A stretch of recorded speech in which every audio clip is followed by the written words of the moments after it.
Welcome back inside the coach room. I'm Petey. We're on location in Raleigh for the Stanley Cup Final.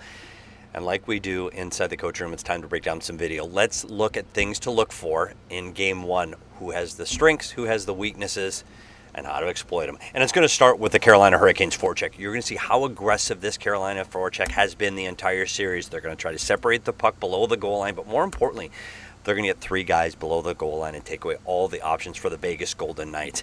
This part of the ice is going to be a big key for the series. Can Carolina create turnovers there, or can the Vegas Golden Knights get the puck past that layer and get the puck going back the other way? Because when Carolina can get stops, they're very aggressive at getting pucks to the net. You're going to see what they did against the Philadelphia Flyers. You're going to see them smother them. You're going to get a defenseman pinching down from the blue line. They're going to keep pucks in the offensive zone, and they're going to frustrate the Vegas Golden Knights. If they can keep pucks in the offensive zone and make Vegas defend, this is going to be an advantage for the Carolina Hurricanes. And you can see Vegas had a problem against Anaheim. Anaheim was aggressive using their quick speed. They had three guys down low, and Vegas turned pucks over.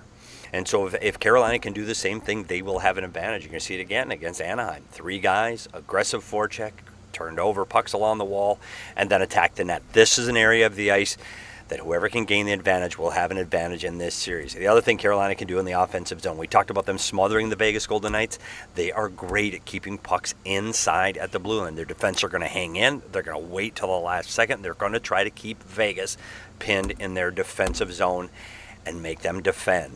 The other thing they do extremely is they shoot pucks a lot. We talk about Carolina and their shot volume team. They shoot the puck, but more importantly, they get pucks back. They've got to win these races to the puck against Vegas so they can reload and attack and have movement. And one thing Carolina does is they find openings like this with their movement and their shot volume.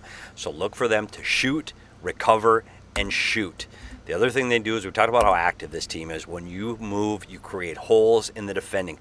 Carolina is exceptional at moving and creating opportunities. No one ever stops on this Carolina Hurricane team, and you could see Keandre Miller driving the net, creating these openings, beating his check to the front of the net, and Stahl's able to put this one. So look for Carolina to be incredibly active, and what that active movement does, especially on this Stankoven-Blake Hall line, that movement creates people puck watching, and it creates openings for their high-skilled players. You're going to see Stankoven all alone because of the movement by the Carolina Hurricanes. Can they get to the inside against the very stingy Vegas Golden Knights defending? And Vegas has been outstanding in the series and shutting down the Colorado Avalanche and their high-scoring offense from getting to the inside. They didn't allow Colorado to find that area of the ice over and over again. They had great sticks.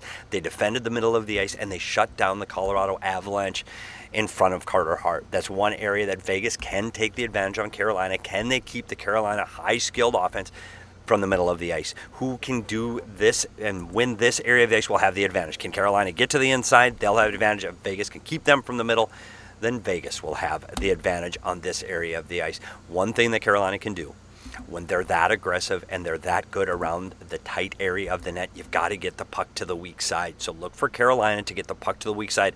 Just like we saw in that Stankoven goal, look for them to get the puck to the weak side of the ice to beat that pressure by the Vegas Golden Knights and get offensive opportunities. You're going to see Utah doing it against Vegas early in the playoffs, where Vegas is tighter on the puck, trying to protect the middle of the ice, which leaves the weak side open. So if Carolina can get their weak side defensemen involved in the offense, it may be a way for them to generate. Both teams are outstanding between the blue lines at limiting speed. One thing Carolina does, they stack up, they have tight gaps, but they get the puck going the other way very quickly. One of the ways they can capitalize is create turnovers and get the puck going against Vegas before Vegas can get in their defensive zone and neutral zone structure. This could be another way that Carolina can create offense, because Carolina in the neutral zone is smothering. We talk about their tight gap and not allowing the opponents like the Montreal Canadiens to get between the blue lines. Expect them to be the same against the Vegas Golden Knights. You're going to see again how smothering they are against Vegas was against the Colorado Avalanche between the blue lines. They get everybody back. They try to get five guys between the blue lines and try to eliminate the speed. And you can see it again against Colorado. Colorado had nowhere to move between the blue lines, and that's a fast Colorado Avalanche team, and they were able to limit that. Even when you talk about McKinnon, one of the fastest players in the league, he comes into that structure at the blue line. He's got nowhere to go. So who can control the blue lines in this series is another area to look for as a key to this series. I mean, both teams try to get in behind. You're going to look at the stretch play by Carolina, getting in behind, and forwards are going to leave the zone early. If they think there's possession, both teams leave early, try to make this stretch play. Because of how tight these defensemen play, you need to get behind them. The one way to get behind them is stretch the zone and below the zone and get in behind that defenseman. Vegas does the same thing. You can see it here with Stone getting in behind, the flip pass beating 4 of the Colorado Avalanche, getting in behind and creating an offense from stretching the zone. So both teams do that. We talk about Carolina, how aggressive they are in the neutral zone. Cause them problems at times against Montreal. They are overly aggressive. And when you're overly aggressive, you can create holes in behind. And that's how Montreal was able to get odd man rushes going up the ice.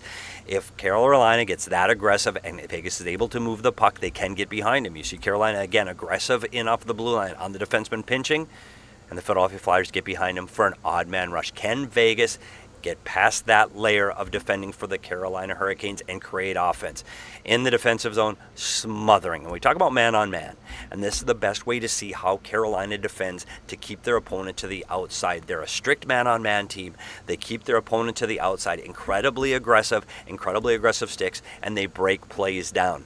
For Vegas, they need to have movement, because we talked about movement creating holes, and expect them to have players high in the zone, because when you bring players high in the zone, the defenders go high in the zone, and that opens up space underneath. So look for Vegas to have movement up high in the zone to try to pull the defenders of the Carolina Hurricanes high in the zone, and then delivering pucks to the net from there. So you can try to get mismatches down low against a Carolina forward if you can pull their defensemen up high in the zone. You see it again where Vegas tries to pull the Utah defenders up high in the zone by getting everybody up high, which pulls Utah's forwards up high, and then it's just a race back to the net. Can Vegas win these races back to the net and exploit that aggressive Carolina Hurricane defending just like this? Can you get high in the zone, pull up, just like they did against Utah, pull up the Utah defenders, which creates opening underneath? Can Vegas exploit that and generate offense in behind Carolina? One other area to look at, we talk about special teams all the time, and that's very important this time of the year, but this Carolina Hurricane penalty kill is smothering. They give you no rooms to enter, and once you do enter, there's a body and a stick in your way, so you're going to have to get the puck to the weak side of the ice. Here you see Demidov all alone for Montreal. The problem, Montreal can't get him the puck because Carolina is so smothering, there's no opportunity to get the puck to the weak side. Carolina has to win those battles along the wall, because if they don't, Vegas sets up on this side of the ice with Jack Eichel along the wall, and their weak side option is Dorofeev. If they leave Dorofeev alone and Eichel can find a way to either deliver through the seam or go up and across to Dorofeev, Vegas may be able to generate off of the power play. So those are some of the things to look for as we get ready for Game 1 of the Stanley Cup Final. Goaltending, they've both been outstanding. Can they maintain that level of play? You look at Carter Hart had a 1.8 goals against the Colorado Avalanche. Anderson has been below 2 the entire playoffs. Can they maintain that? Both of these teams defend well between the blue lines and in the defensive zone. Which team can get the advantage at finding a way to generate offense from the inside? We're going to know a lot more after Game 1. And after Game 1, make sure you come back here to Inside the Coach's Room, because we'll be breaking it all down. Thanks for joining me Inside the Coach's Room. I'm Petey, and we'll see you at the rink.